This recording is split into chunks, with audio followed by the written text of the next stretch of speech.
हर जगह हर चौराहे पर संविधान को लेकर चर्चा है। क्या आपको लगता है सर सच में संविधान खतरे में है?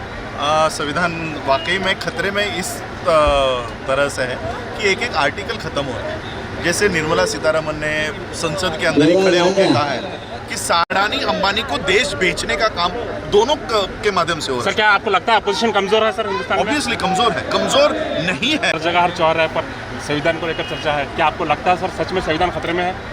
संविधान वाकई में खतरे में इस तरह से है कि एक एक आर्टिकल खत्म हो रहा है। जैसे निर्मला सीतारमण ने संसद के अंदर ही खड़े होकर कहा है कि सारा जो पब्लिक सेक्टर है वो 2 साल में बेचने वाले हैं। इसका मतलब आर्टिकल 340 गया।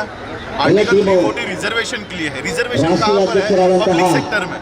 जब पब्लिक सेक्टर ही नहीं होगा तो आरक्षण लेकर हम कहाँ जाने वाले हैं? और पब्लिक प्राइवेट सेक्टर में आरक्षण नहीं होगा, ये निर्मला सीतारमण ने पहले ही क्लियर कर दिया। यानी आर्टिकल 340 गया। आर्टिकल 21C जितने भी स्टेट्स हैं ये उनकी जिम्मेदारी है कि एजुकेशन उन स्टेट के बच्चों को गवर्नमेंट देगी। अब गवर्नमेंट एजुकेशन नहीं दे रहा, आर्टिकल 21C गया। अब मुझे बताओ जब अब ये आर्टिकल ही नहीं रहे तो संविधान खतरे में है या नहीं है? तो संविधान वाकई में खतरे में है, लेकिन वो कैसे खतरे में है ये लोग नहीं बता रहे। संसद के अंदर बैठे हुए ऑपोजिशन का ये काम है कि किस तरह से कानून बनाकर संविधान को खत्म किया जा रहा है, ये लोगों को पता है।